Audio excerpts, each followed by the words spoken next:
Okay, so let's try this long division problem. Not my favorite, but something that we have to know in terms of polynomial division. All right, we're going to have this be our factor. Ooh, my stylus is working for a little bit at least. And we're going to make sure we understand that this is a factor. All right, and we're going to call this a divisor.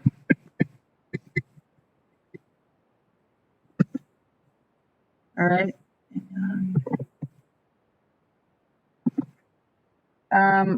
When we long divide, that's what's going to be in front of the bar. And this term right here will be the dividend. All right, and we're going to put this here. 6x to the third minus 19x squared plus 16x minus 4.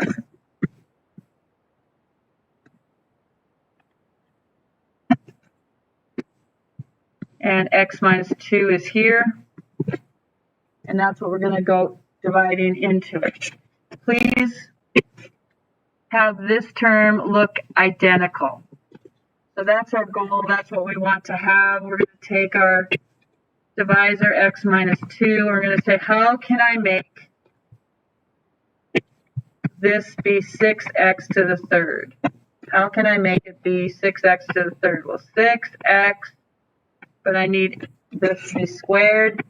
And I'm just writing this down, kind of a thinking model here. So 6x squared times x is 6x to the third. And 6x squared times the negative 2 is negative 12x squared. So that's what I'm going to put right here. 6x to the third minus 12x squared.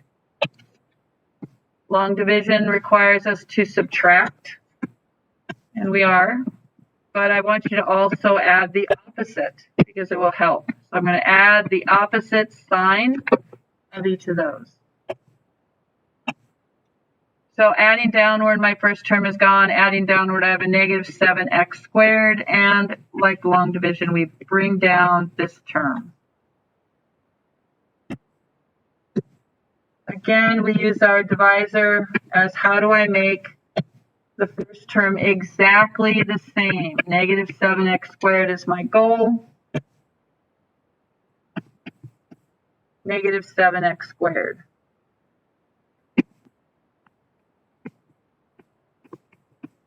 So if I want negative 7x squared, I'm going to multiply by a negative 7, but I need an x. By the way, this orange right here, what did I multiply by? That's going to be up here in my quotient. So I multiplied by 6x squared. Now I'm multiplying by 7x. That's true. And now I'm distributing a negative 7x. And I'm going to get negative 7x squared plus 14x.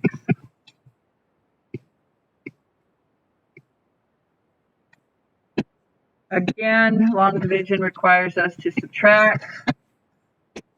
We're going to add the opposite. Adding a negative 7x squared and a positive 7x squared, those cancel. That's why I did it. Add these two together, I get 2x minus 4. I can see that the x minus 2 is my dividend. I also see that I can just multiply by a positive 2 to get my first term. My first term is 2x, and sure enough, 2 times x is 2x. 2 times negative 2 is negative 4. When I subtract, it's going to be adding the opposite, or it basically comes down to 0. Okay, so this is a 0 remainder. We should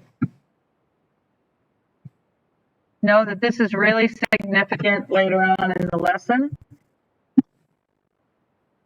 And what is our answer? Well, when you divide one polynomial into another, we definitely want to know what the answer is.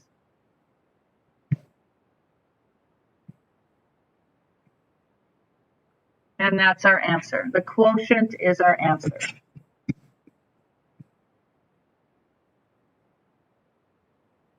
All right. and there is no remainder.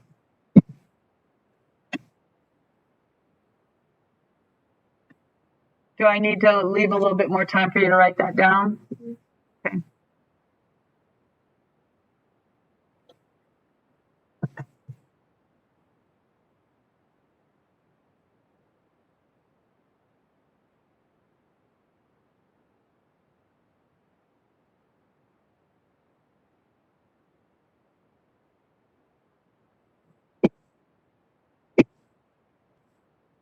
So moving on to the division algorithm, it is a long worded process about what we're doing with these polynomials. It says f of x is a polynomial and d of x is a polynomial, and d of x can't be 0.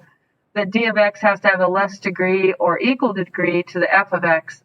All I want you to know is the very bottom part, and definitely the words dividend, divisor, quotient, remainder, those are all parts. But if the remainder is 0, then r of x equals to 0 divides it evenly. That's a big deal. So we have parts that we can call dividend, divisor, quotient, remainder.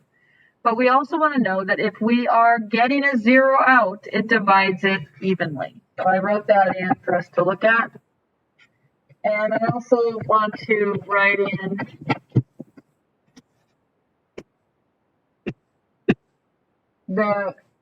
before you apply it, you want to make sure it's in descending power, and you want the placeholders to have 0 coefficients. So that's a big deal. And this is also what it says up there. Students will ask me, why do you cut and paste these long, busy boxes into the notes? And the answer is very clear.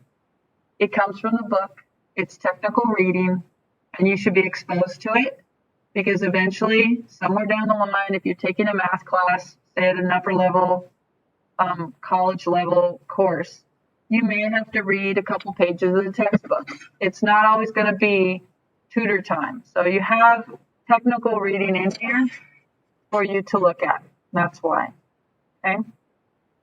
So on the left-hand side, I did have a typo. So this is problem, not whatever that word was supposed to be. So think of a simple problem like 68 divided by 7. And 68 isn't evenly divisible by 7, but I can remember that 7 times 9 is 63. And 68 minus 63 equals 65. Okay, so I have 5 remaining. Well, what we've done before in our math classes is we've taken this 5 and we've called it a remainder.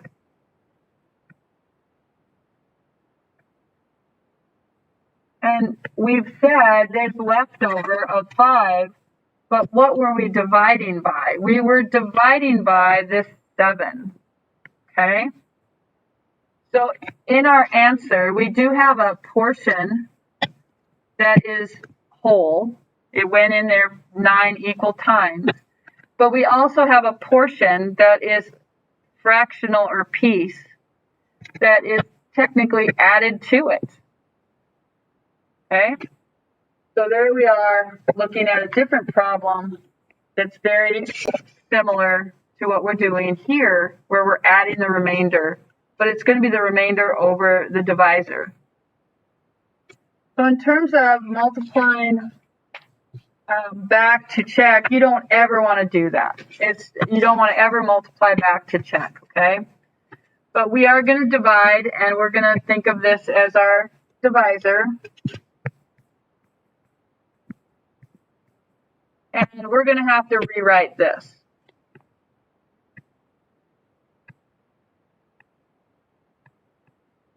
Okay? And we're going to say this really is missing some terms here. So we're going to do placeholders, and this is 8x to the third plus 0x squared plus 0x minus 1. Okay? And do know that if you have a degree, you need 1 more term. So I can't have 3 terms down there. I have to have 4, 1 more than the degree. We're going to take that value we're going to put it over here.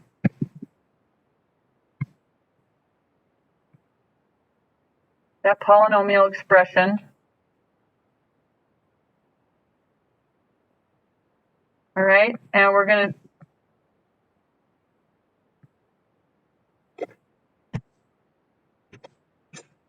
have a divisor of 2x minus 1. And this is really kind of why we do long division, because some of these divisors are just more complicated and not usable for synthetic. We want 8x to be identical, 8x to the third to be identical.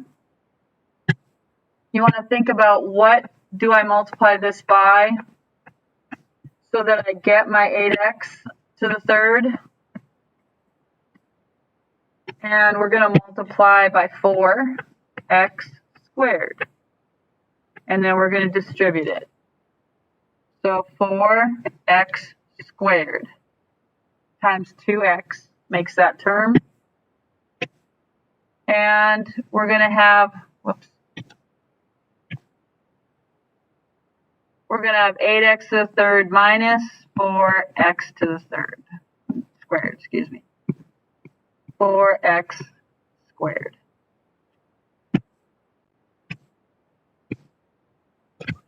Okay, so likewise, we're going to subtract.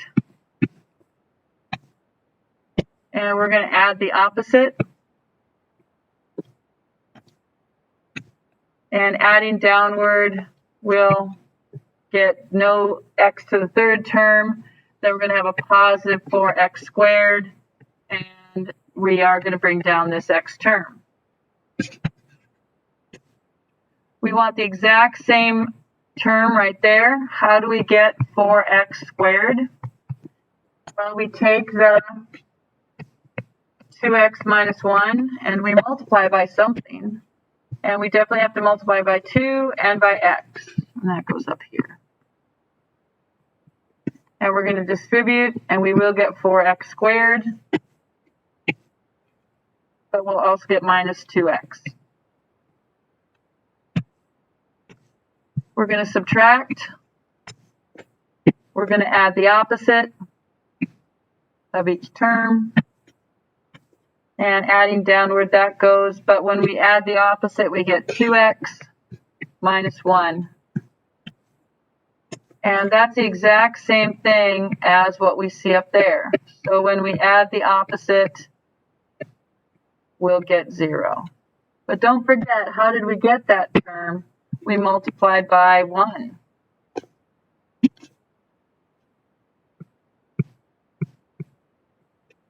Okay?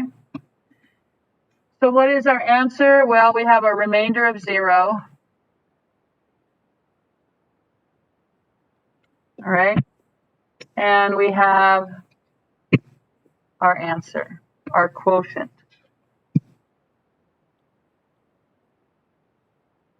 That's our quotient. A divisor, a dividend, and our quotient with no remainder. Anybody still writing that down? Raise your hand.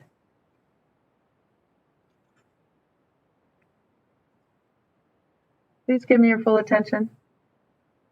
If nothing else, just follow along. Okay, so here we have a trinomial that is the divisor. We have a polynomial of many terms that is not in the right form. So we're going to say, what is the highest degree? The highest degree is 4. So there it is. What is the next highest degree? It's 3. What is the next highest degree? 2. And then degree of 1, and then a negative 2. And we are going to divide by a trinomial.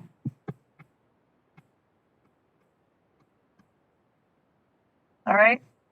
So we want the exact same term right in front. So we want 2x to the 4th. Okay. What are we going to use to multiply by? We're going to use 2x squared. And we're going to put it above the x squared term. I'm going to do 2x squared times this, 2x squared times this, and 2x squared times that. 2x squared times x squared gives me the first term. 2x squared times the second term will be 4x to the third. And 2x squared times the negative 3 is negative 6x squared. Okay? We're going to subtract. We're going to add the opposite.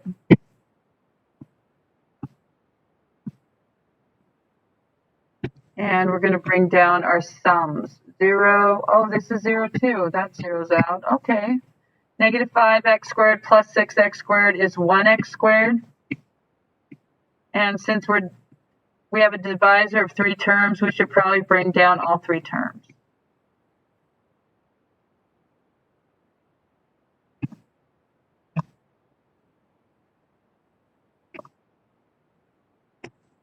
Okay. If I want the exact same term, I'm looking at this and I'm saying, wait a minute, what do I multiply by? I just multiply by 1. And that doesn't look right, but it's true. That's what it is. 1 is all I'm doing. And it's going to be 1 times the first term, 1 times the second term, and 1 times the third term. I'm subtracting or adding the opposite. And adding downward, and adding downward. And now I'm not looking at a 0. This is my remainder. This is going to be put over my divisor, which is x squared plus 2x minus 3. So up here, we're going to have plus and x plus 1 up here, and x squared plus 2x minus 3.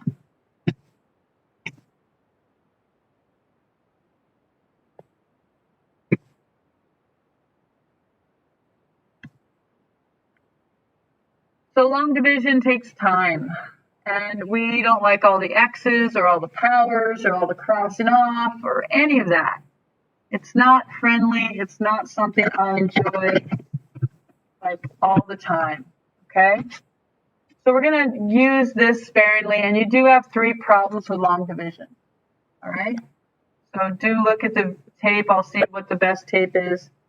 And then we're going to talk about synthetic division and synthetic substitution. And I did write some things down. I hope you remember a little bit about synthetic division from Algebra 2.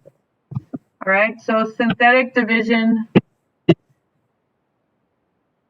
is a way to use a process, but not the x's, okay? And we're going to add the terms vertically.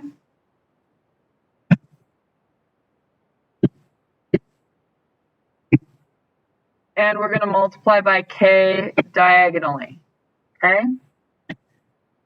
So when I multiply k times this one, then I take that bubble times k, and I take that bubble times k. But I'm always going to add downward.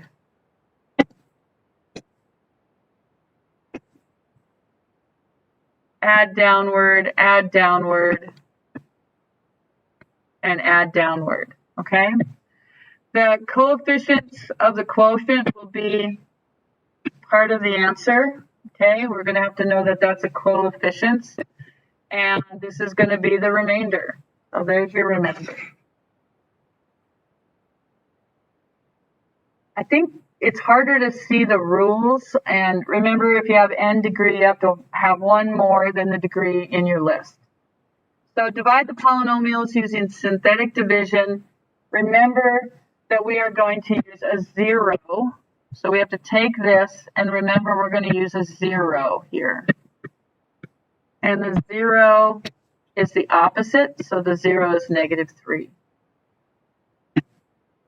We're going to take the leading coefficients, and the leading coefficients are in front of the x terms, and it should be negative. If it is negative, include that. So it's a 1, a 0, a -10, a -2, and a 4. A 1, a 0, a -10, a -2, and a 4. You're going to make a little L there.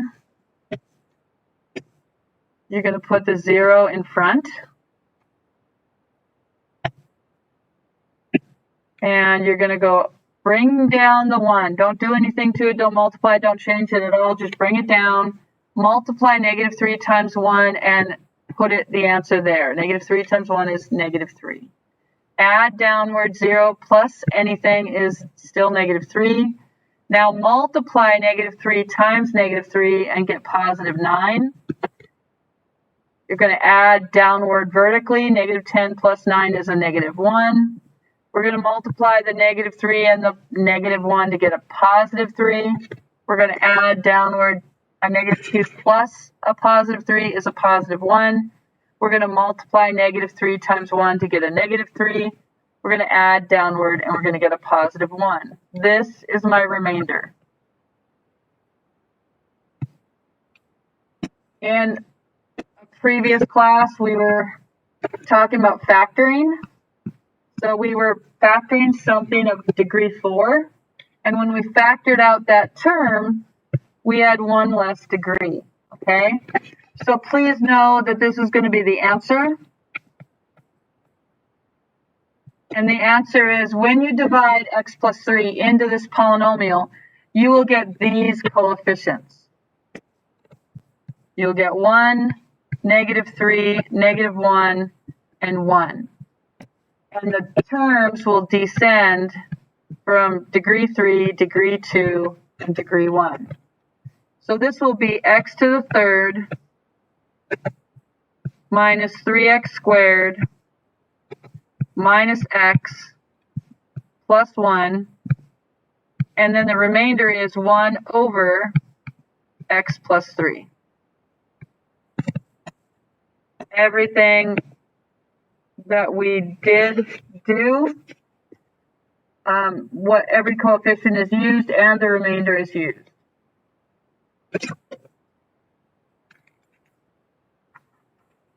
Yes.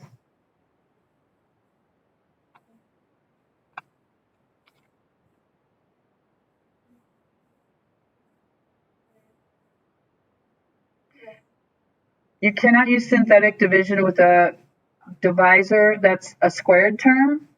But if you have 2x minus 1, you can use fractional values for your 0.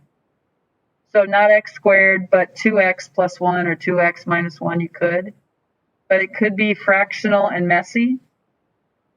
But I've never seen synthetic used with a squared term, no. I haven't. I mean, maybe it exists somewhere, but not to my knowledge. Okay, so a couple things to include is that we need to know what the factor theorem is, and we need to know what the remainder theorem is. The remainder theorem is so helpful, but all we're doing is we're evaluating. That's what we're doing with the remainder theorem. So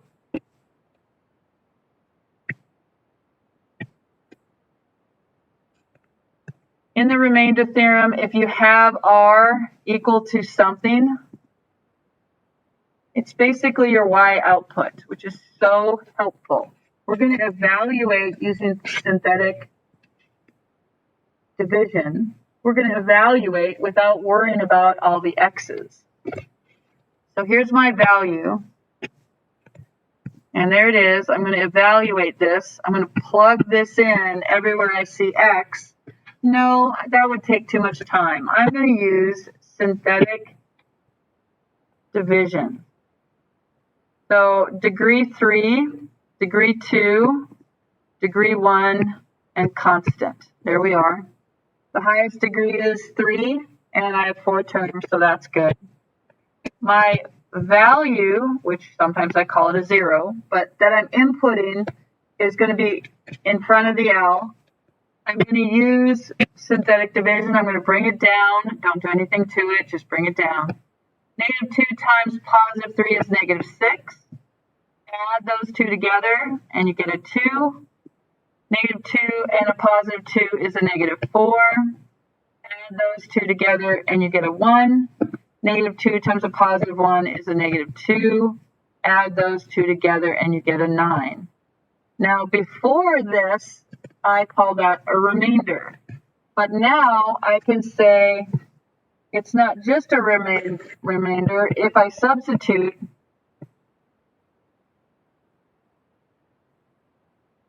into the function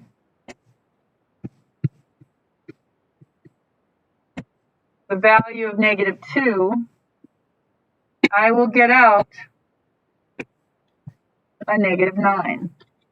So basically, I'm saying this ordered pair was put in a negative 2 and get out a negative 9. And that's a big deal. That's a huge deal. This is my Y value. This is my output. Input and output. That's huge.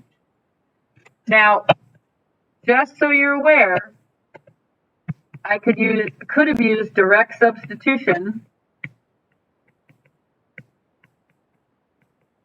And you might not want to write all this down, but 3 quantity to the 3rd power plus 8 quantity squared plus 5 quantity minus 7.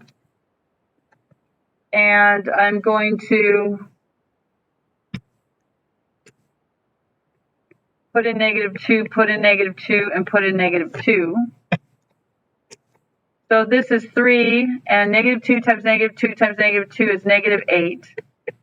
And 8 and negative 2 squared is 4. And positive 5 and a negative 2 is a negative 10. And then I'm subtracting 7. So this is negative 24, positive 32. That makes 8. Minus 10 is negative 2. Minus 7 is negative 9. Now that just took way too much time. I don't want to do all that work. That's substitution. It checked it. Okay, so that's just a check. Factoring theorem is amazing. If you get a 0 as a remainder, then it's a factor. Okay? If you get a 0, if you see this,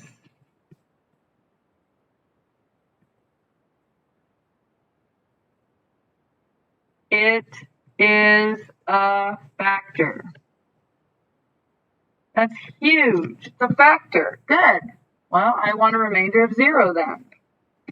So show that these two are factors means to verify.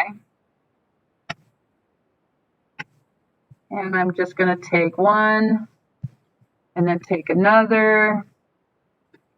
And degree of 4, degree of 3, degree of 2, degree of 1, and constant. Degree of 4, degree of 2, degree of 4, degree of 3, degree of 2, degree of 1, and a constant. Okay? So be careful though, we're not using the entire expression, we're going to use zeros. So the opposite of subtracting 2 is a positive 2, and the opposite of plus 3 is a negative 3. So we're going to use positive 2 and negative 3. So we're showing or verifying that these are factors, and if they are factors, that means the remainder should be 0. So bring down, multiply 2 times 2 is 4, add them, 7 plus 4 is 11, multiply 2 times 11 is 22, add is 18, multiply 2 times 18 is 36, and you get a 9, 2 times 9 is 18. What do you get? You get a 0, and that's important. Bring down the 2, multiply -3 times 2 is -6. Add those together, you get a 1. -3 times 1 is -3. Add those together, you get a -7. Negative times a negative is positive 21. Add those together and get -6. 18 and a -18 is 0. So what did you come up with?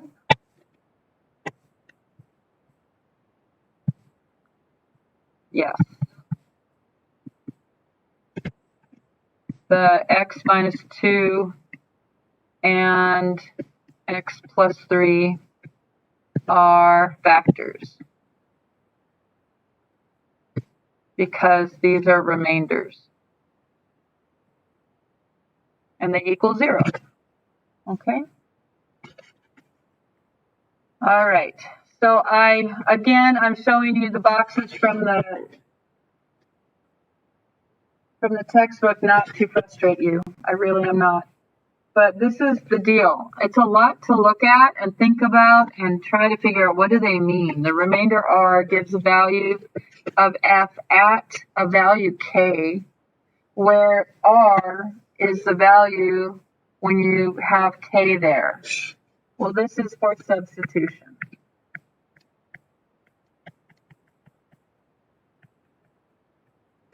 So what does this say? This says we can use substitution. That's what that says. This one is very clear that there's something going on with this parenthesis, and this would be is a factor.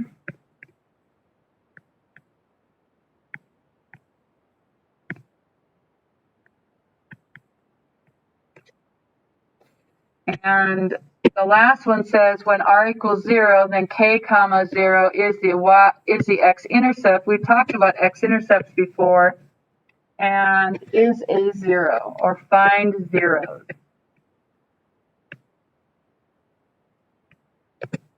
So knowing what we're reading is very important, but we can use the remainder theorem for substitution to find a factor or find zeros. Very important.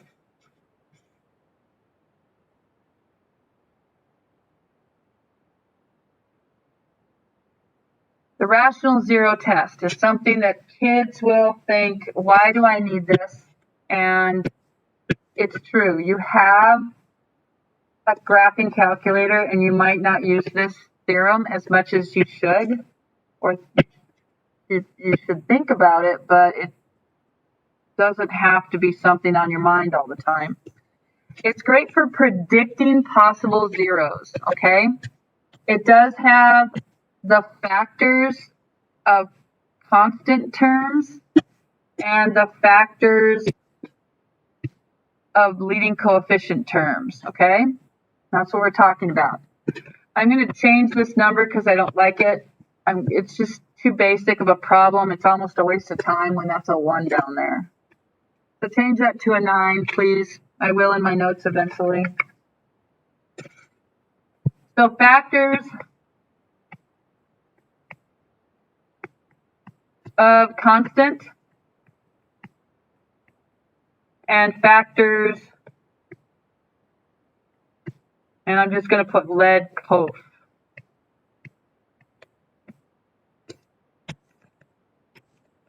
And I'm going to say 9 is my constant and 1 is my leading coefficient right there. My 1 is my leading coefficient. My leading coefficient is just 1. That's it. Well, I can divide 1 into 9. I can divide -1 into 9. I can divide 3 into 9. I can divide -3 into 9. I can divide 9 into 9 and -9 into 9. Those are all my factors of 9. But here, I only have 2 choices, both 1 and -1. That's it. So when I'm talking about a list, all possible rational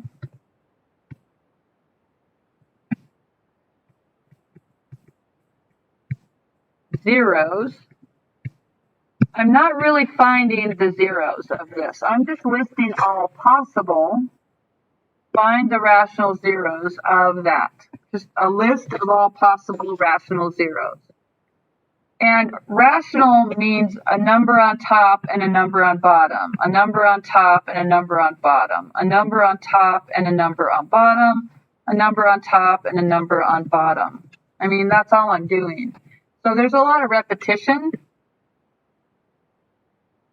But basically, my answer is going to be, what numbers could I have? I could have positive or negative 1, because 1 over 1 or negative 1 over 1. I could have positive or negative 3 over 1 or over negative 1, and positive or negative 9. I should not be looking for any other terms. I should not be looking for a rational zero of 2, or a rational zero of 4, or of 5, or of 6, or of any fractions, not a rational zero of 1/2 or 1/3, because there is no denominator other than 1. So this helps me predict my rational zeros. Okay. It's just a prediction, and it's a good guide. You do have a graphing calculator.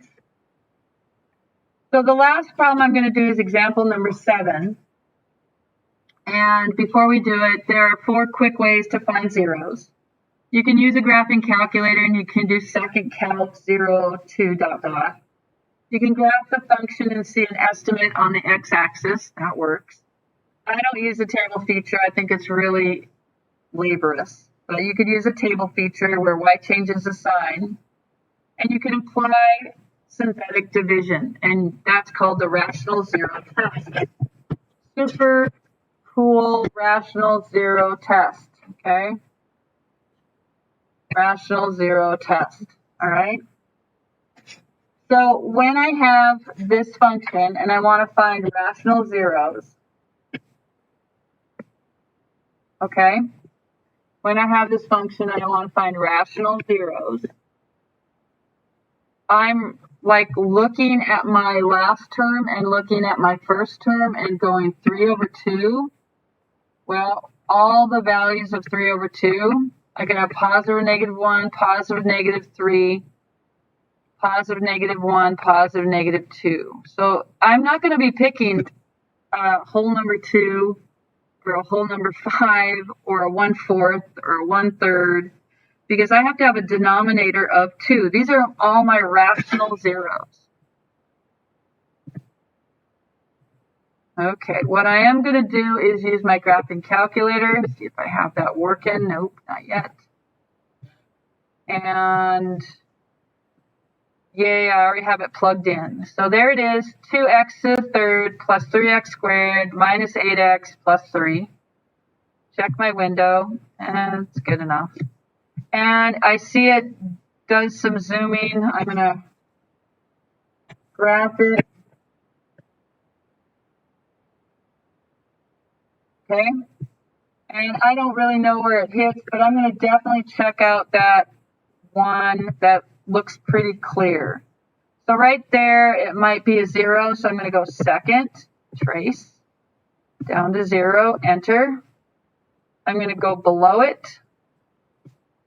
I'm going to hit left bound. I'm going to go above it. I'm going to hit right bound. Don't hit guess, hit enter again. And I do get x equals -3. But now I have e to the -12th, which is basically 0. So I do have -3. -3 is a 0. Yes, it is. I'm going to use that -3 here.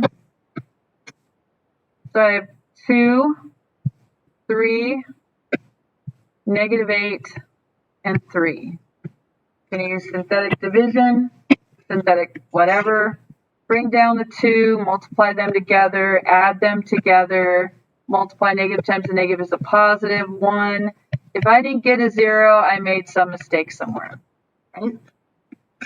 So now my function, by the way, this is also a factor of x plus 3. So I can factor this out as x plus 3. And I'm going to use my idea that this was x to the third. So this has to be x squared. So it's 2x squared minus 3x plus 1. That's where I got that. So x plus 3. And if I wanted to zoom and calc that way, I could. But I could also, 1 times 1 is 1. Same sign. They're both negative. Double check that. 2x times x is 2x squared. Negative 1x and a negative 2x makes a negative 3x. A negative times a negative is a positive. That works. So when you set this equal to 0, which we already know what that's going to be, and you set this equal to 0, we could solve for that. And we set this equal to 0. We are going to get x, or let's just do it. X equals 1/2, x equals 1, and x equals negative 3. Now maybe we could have zoomed and found on the x-axis each of these, but wait a minute. All of these were in here, weren't they? So I have no strange zeros here. 1 over 1, 1 over 2, 3 over negative 1, whatever that is up there. They all came from that process of your rational zero theorem. Something to think about.